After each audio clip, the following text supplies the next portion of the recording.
नमस्ते भाइयों और बहनों, मैं माइक हूँ, वी आर द सेंट्स से। मेरे पास यहाँ प्रभु की ओर से एक और संदेश है। ये संदेश काफ़ी उत्साहवर्धक है। मुझे ये संदेश कुछ दिन पहले मिला था और मैंने इसके लिए प्रार्थना की है और प्रभु से प्रार्थना की है कि वह इस वचन को आशीष दें।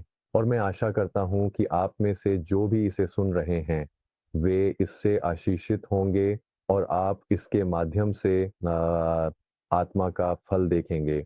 और मैं प्रार्थना करता हूँ कि आप इस संदेश को प्रभु के पास लेकर जाएँ। जैसा कि मैंने पहले भी कहा है, यदि कृपया आप अपनी पूरी जाँच पड़ताल करें, जैसे प्रभु के पास लेकर जाएँ। इन संदेशों के बारे में उनसे प्रार्थना में पुष्टि माँगें और आपको उत्तर मिलेगा। मैं सभी को यह भी याद दिलाना चाहता हूँ कि कृपया इन संदेशों को साझा करें। इसके लिए आपको मेरी अनुमति की आवश्यकता नहीं है। आपको मतलब मुझे ईमेल करने या कुछ और करने की ज़रूरत नहीं है। मेरा मतलब है मुझे आपके ईमेल बहुत पसंद हैं। अगर आप कुछ और भेजना चाहें तो निसंकोच मुझे ईमेल करें। लेकिन जहाँ तक अनुमति का सवाल है उसकी आपको ज़रूरत नहीं है। ये प्रभु के शब्द हैं, मेरे नहीं। और जैसे मुझे यह सब स्वतंत्र रूप से मिला है, वैसे ही मैं यीशु के नाम पर इसे स्वतंत्र रूप से देता हूँ। तो बिना और किसी शब्द के मैं वही बोलने जा रहा हूँ जो प्रभु ने मुझसे कुछ दिन पहले कहा था। मेरे शब्द लिखो मेरे बेटे, तुम्हारा तुम्हारा राजा। माफ कीजिए, मैं फिर से शुरू करता हूँ। माफ कीजिए।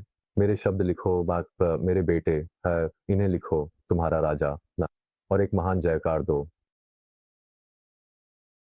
तो मैंने बीच में हस्तक्षेप किया और कहा, प्रभु मुझे लगता है कि मैं जो अपनी आत्मा में महसूस कर रहा हूँ, उससे ऐसा लग रहा है कि आप कह रहे हैं कि हमारे पास और थोड़ा समय है। और उन्होंने तुरंत मुझसे कहा, क्या यह तुम्हारे लिए कोई समस्या है?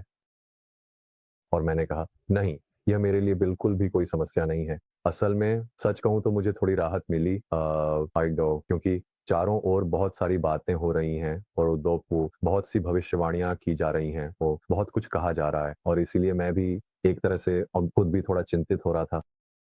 और फिर प्रभु ने आगे कहा, उन्होंने कहा, और क्या तुम चाह रहे थे कि ये सब सच हो जाए? और मैंने कहा, खैर, मेरा मतलब है सच में नहीं, मेरा मतलब है मैं घर तो जाना चाहता हूँ, लेकिन आप जानते हैं भाई, और शायद दौड़ के अगले चरण पर बढ़ना चाहता हूँ, लेकिन आप जानते हैं तो शायद, लेकिन कुछ भी ठोस नहीं है। और प्रभु ने आगे कहा, मेरी प्रिय, मैं तुम्हारी ओर समय और अधिक अनुग्रह के लिए की गई प्रार्थनाओं का सम्मान कर रहा हूँ। और मैंने बीच में ही कहा, हाँ प्रभु, ये मुझे सच में बहुत खुशी देता है। मुझे ये सुनकर बहुत अच्छा लगा। ये वह समय है जब कई तथाकथित भविष्यवक्ता वास्तव में मुझसे नहीं हैं, प्रभु ने आगे कहा। दुश्मन द्वारा उकसाए गए हैं और या शायद उन्हें मैंने और पिता ने ही रोका है, ठीक वैसे ही जैसे योना को।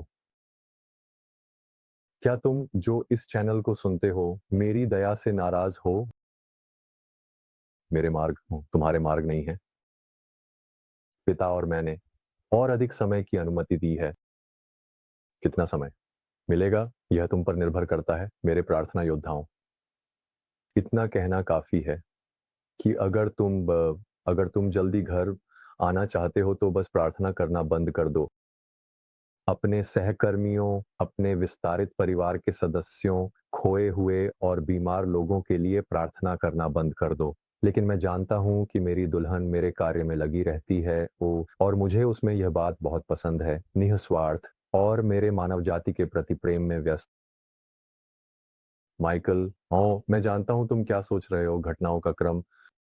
और मैंने कहा, हाँ प्रभु, ये बात काफ़ी समय से मेरे मन में है। हुँ।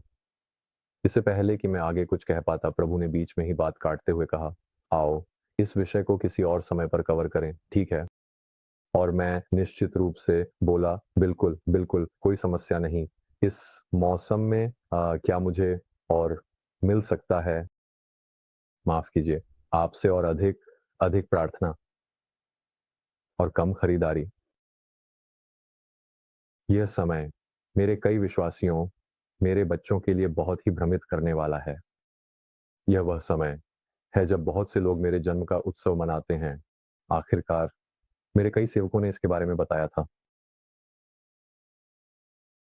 यह एक शानदार घटना थी और मेरे जन्म के समय चारों ओर उत्पीड़न था।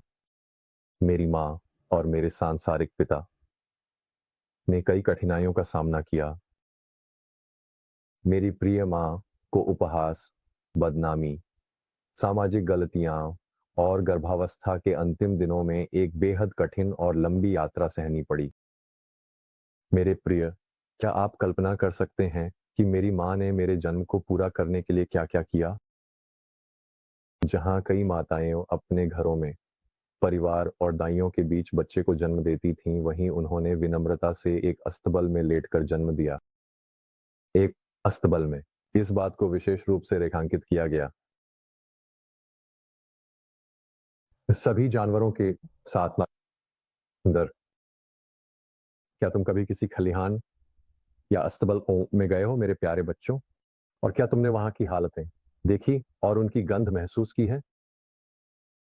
यूसुफ शर्म से भर गया था क्योंकि वह मरियम के बच्चे के जन्म के लिए उपयुक्त घर उपलब्ध नहीं करा सका।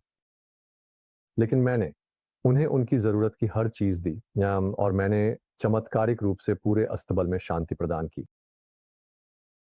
ये परिस्थितियां मेरे पिता की इच्छा पूरी करने के लिए आवश्यक थीं। मुझे विनम्र और साधारण बनकर आना था। इस दुनिया में मेरा प्रवेश एक सेवक के रूप में होना था, सेवक के हृदय के साथ, सभी के वो भाव में माफ कीजिए, सेवक के हृदय के साथ।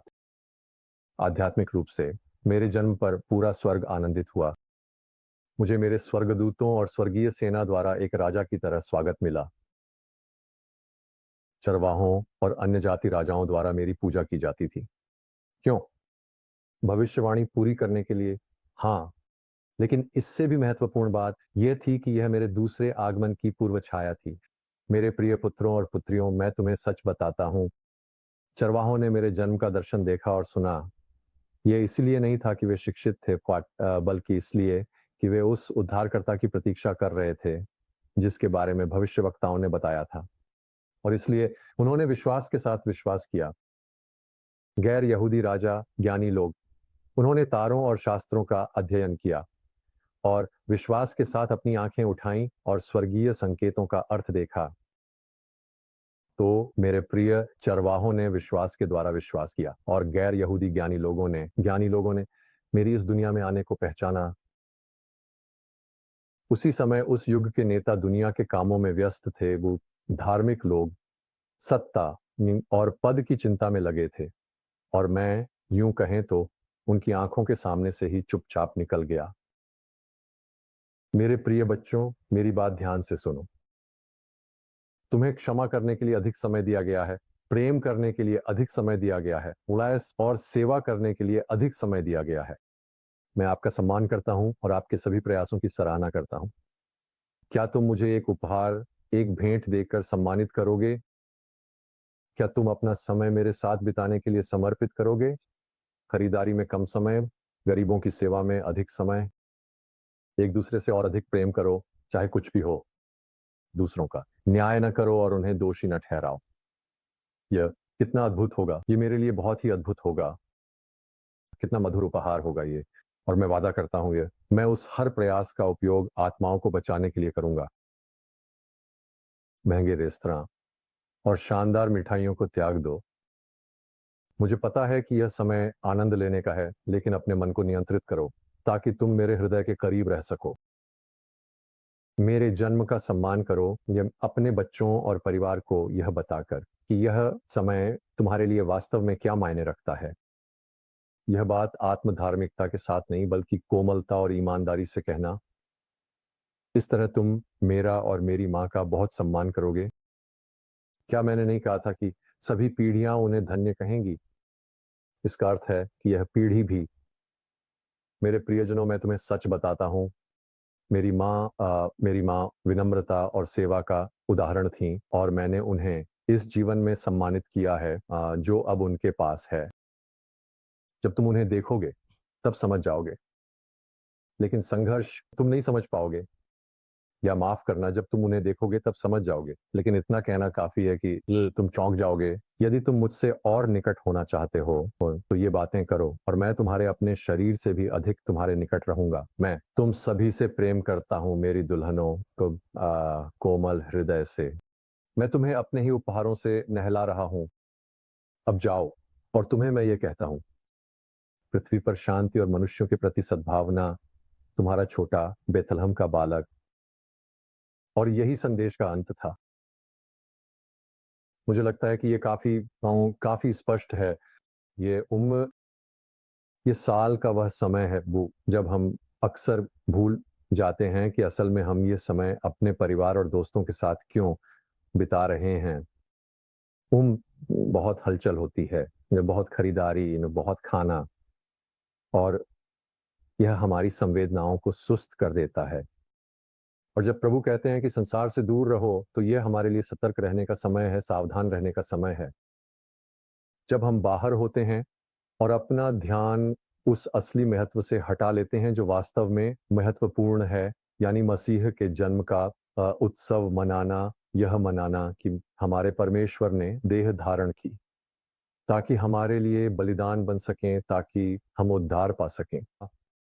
इसी कारण वे संसार में आए थे और उन्होंने यह सबसे कठिन परिस्थितियों में किया, ताकि यह सिद्ध कर सकें कि यदि वे स्वयं दीन और विनम्र सी हो सकते हैं तो हमें भी दीन और विनम्र होना चाहिए। तो भाइयों और बहनों, मुझे आशा है कि ये संदेश आपको उतना ही आशीर्वाद देगा जितना इसने मुझे दिया। ये निश्चित रूप से मेरे लिए भी उतना ही श्रेष्ठ संदेश है जितना किसी और के लिए। और प्रभु ने मुझसे यह भी कहा है कि यदि आपको यह इच्छा महसूस हो रही है कि आप चैनल को सब्सक्राइब करें, यदि परमेश्वर ने आपको यह भावना दी है, तो कृपया आगे बढ़ें और ऐसा करें।